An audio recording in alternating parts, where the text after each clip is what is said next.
आज हम बात करेंगे ऐसे शख्स से जो शख्सियत एक बच्ची है, बस्तर की बेटी है। बस्तर की बेटी ने सिर्फ बस्तर का ही नहीं, छत्तीसगढ़ का ही नहीं, पूरे देश का नाम रोशन किया है। तस्वीर शायद आप देख रहे होंगे, समझ ही गए होंगे कि आखिर मैं किसकी बात कर रहा हूँ।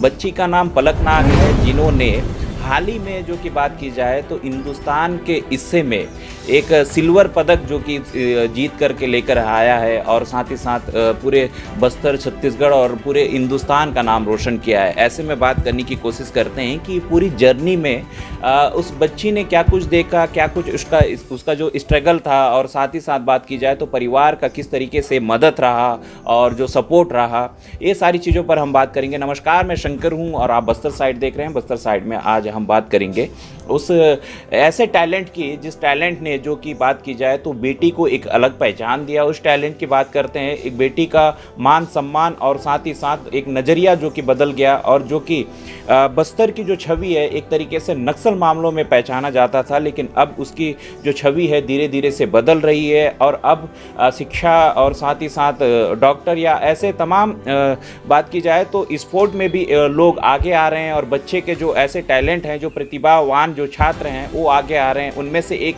पलक नाग है जिसकी बात कर रहे हैं हम। सबसे पहले आपको बस्तर साइड की तरफ से, साथ ही साथ पूरी बस्तर साइड के परिवार की तरफ से बहुत बहुत शुभकामनाएं।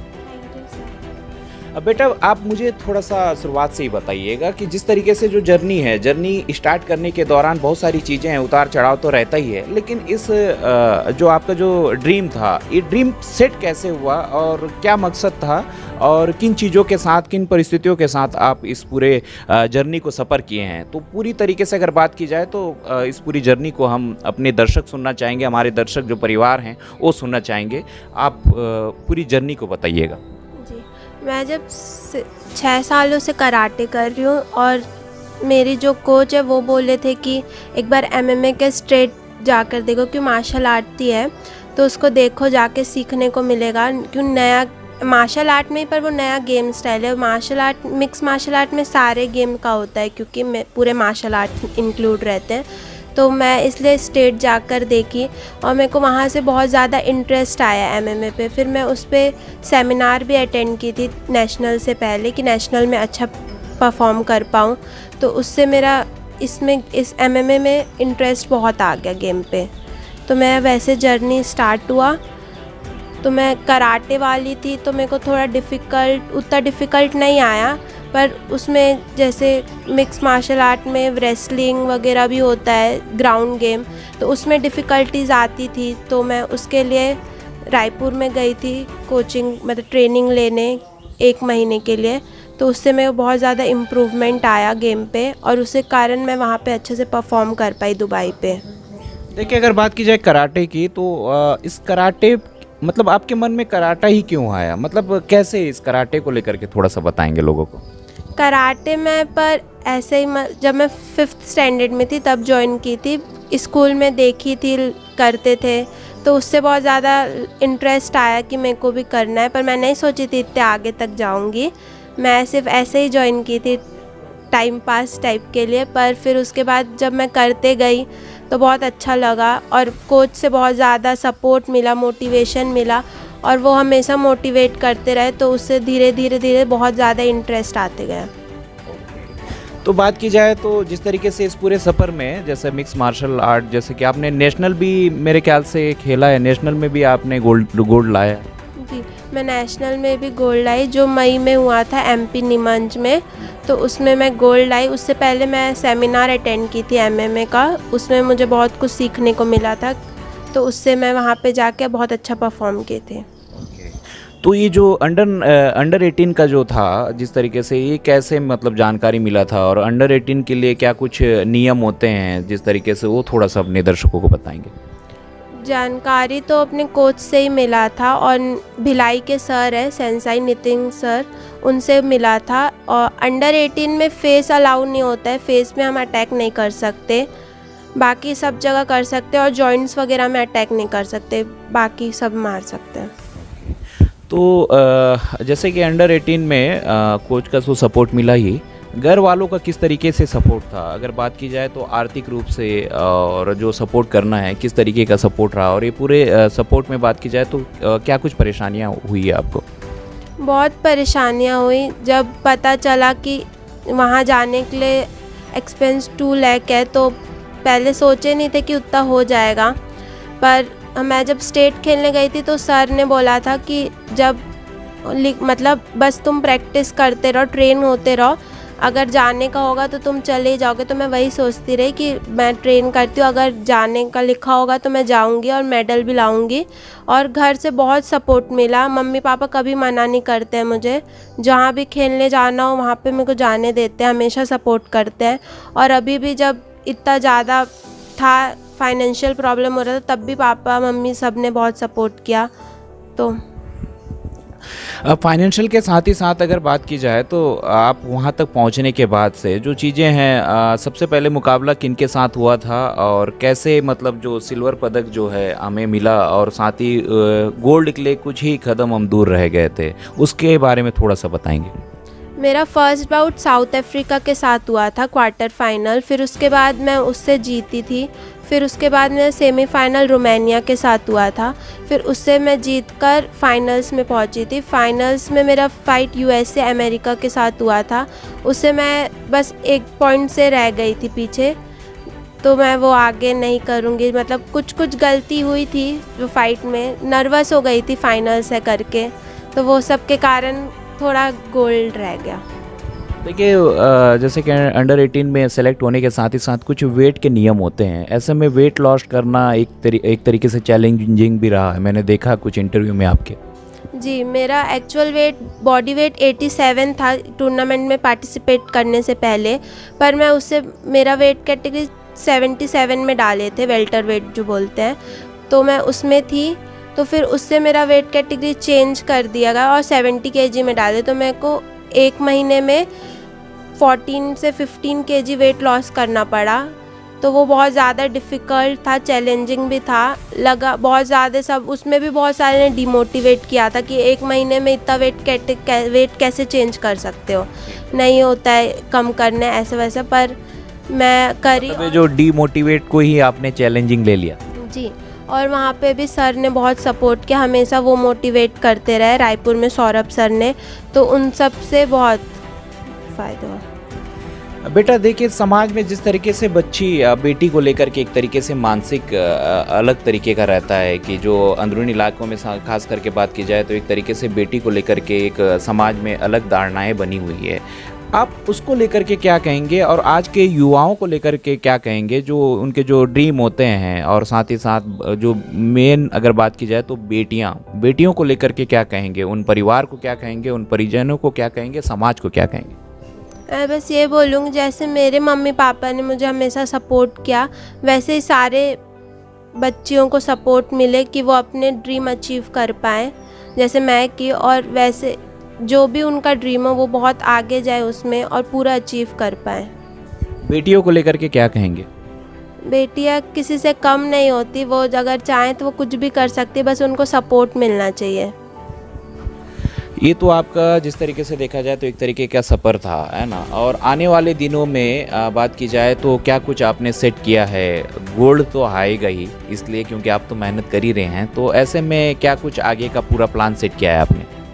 आगे क्या, तो मैं अभी 12th में हूँ, तो 12th क्लियर करने के बाद मैं बाहर जाऊँगी कोच ट्रेनिंग वगैरह के लिए, अच्छे ट्रेनिंग के लिए, और मैं कंटिन्यू इंडिया को रिप्रेजेंट करके इंडिया के लिए मेडल लाना चाहती हूँ। गोल्ड लाना चाहती हूँ और आगे ओलंपिक UFC वगैरह के लिए भी ट्राई करना चाहती हूँ, उसमें मैं रिप्रेजेंट करना चाहती हूँ। जिस तरीके से देखा जाए तो हमेशा से जो सपोर्ट रहा है, क्योंकि आपने इंडिया के लिए खेला और आपने सिल्वर पदक लेकर के आया। उसके बाद अगर बात की जाए तो यहाँ पर स्थानीय जिला प्रशासन या कुछ लोग जो कि आपसे मिलने आए या कोई प्रोत्साहित किया? मिलने आए थे बीजेपी के लोग बस, और तो उतने कोई नहीं आए थे। अच्छा, मतलब जिला प्रशासन की तरफ से कोई नहीं आया? नहीं, कोई नहीं आया। और जिस तरीके से देखा जाए तो कुछ एक ऐसे युवा भी होते हैं जो पढ़ाई के साथ साथ कुछ अदर एक्टिविटीज़ होते हैं उनके, है ना, और कई परिजनों का ये मानना होता है कि पहले पढ़ लो उसके बाद कुछ अदर एक्टिविटीज़ में आप ध्यान दो। तो ऐसे में दोनों चीज़ों को मेंटेन करना, क्योंकि देखिए आप इस 12th में हैं और ऐसे में 12th को भी आपको कंप्लीट करना है, साथ ही साथ आप जिस तरीके से जो इंडिया के लिए प्रेजेंट कर रही हैं, ये तमाम चीज़ों के बीच में कैसे एडजस्ट करती हैं? ये हमारे जो कुछ युवा हैं, आज के युवाओं के लिए कुछ आप अगर मूल मंत्र देना चाहेंगे? सबसे पहले टाइम मैनेजमेंट सीखना पड़ता है, क्योंकि टाइम मैनेज कर लोगे तो वो सब कुछ हो जाता है। तो मैं वही करती हूँ, टाइम मैनेज। जब ट्रेनिंग का टाइम होता है उसमें बस ट्रेनिंग, और जब पढ़ाई के लिए भी टाइम निकालती हूँ। भले मैं अभी सब लोग ज़्यादा से ज़्यादा मतलब लेट उठते हैं, सोना पसंद करते हैं, तो उसमें मैं टाइम थोड़ा कम करके वैसे मैं वो करती हूँ। तो टाइम शेड्यूल क्या है आपका, सोने से लेकर के उठने तक के और बाकी आपके अदर एक्टिविटीज़ से सारी चीज़ों में? मैं सुबह 5 o'clock उठ जाती हूँ। पहले सुबह मॉर्निंग में वार्म अप वगैरह करती हूँ अपने आप को, और अगर स्कूल का कुछ रहता है होमवर्क वगैरह तो वो सुबह ही करती हूँ। फिर उसके बाद स्कूल जाकर आके फिर कोचिंग रहता है 4:30 से 6:30 तक। फिर उसके बाद 7 o'clock से 8:30 9 o'clock फिर शाम को ट्रेनिंग करती हूँ। फिर उसके बाद घर आकर जो भी पढ़ाई वगैरह रहता है वो, और 11 o'clock तक सो जाती हूँ। इस पूरी अगर बात की जाए तो जिस तरीके से देखा जाए तो कहीं ना कहीं एक संघर्ष है, और संघर्ष के साथ ही साथ आप इस मुकाम पे हैं और आप अपने एक तरीके से ड्रीम आपने देखा है। तो ऐसे में मेरा लास्ट सवाल ये रहेगा कि इस पूरे सफलता में आप किसको श्रेय देना चाहेंगे? मैं सबसे पहले तो अपने पेरेंट्स को देना चाहूँगी, क्योंकि अगर वो नहीं करते सपोर्ट तो नहीं हो पाता। और फिर उसके बाद मेरे coach Mamta ma'am and Markande sir, जो यहाँ पे मुझे 6 सालों से ट्रेनिंग दे रहे हैं और आगे भी देंगे वो। फिर उसके बाद मैं जब रायपुर में गई, सौरभ सर, नितिन सर ने मुझे बहुत सपोर्ट किया, बहुत अच्छे से ट्रेन किया। तो मैं इन सबको देना चाहूँगी।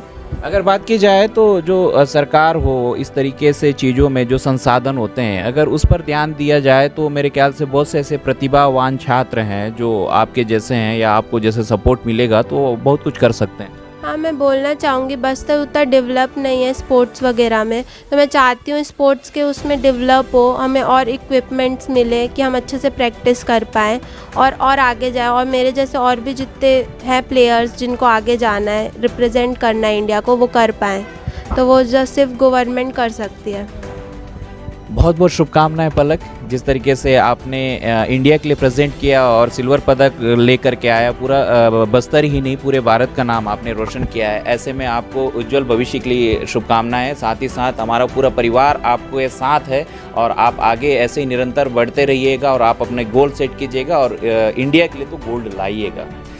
देखिए, ये थे पलक, और जिस तरीके से बता रहे थे बहुत सी चीज़ों पर पलक ने अपनी बात रखी, जिस तरीके से टाइम मैनेजमेंट से लेकर के हो, चाहे आर्थिक हालात से लेकर के हो, समाज में जो बेटी के प्रति जो धारणाएं हैं उसको लेकर के हो, चाहे वो जो परिजन हैं, परिजनों का जो जिस तरीके से जो सपोर्ट होता है उसको लेकर के तमाम चीज़ें जो हैं पलक ने अपनी बात रखी। और अंत में बस इतना कहना चाहूँगा, इस वीडियो में मुझे जानकारी नहीं थी, जब मैं बच्ची से बात कर रहा था तो एक तरीके से देखिए, आप मोटिवेट कीजिएगा, डीमोटिवेट मत कीजिएगा। और ऐसे में यहाँ पर जिला प्रशासन, साथ ही साथ बात की जाए तो एक तरीके से अंडर 18 में जो बच्ची ने पहला एक तरीके से बात की जाए तो बस्तर में पूरे इंडिया के लिए सिल्वर पदक लेकर के आया है। ऐसे में बहुत बड़ी बात है।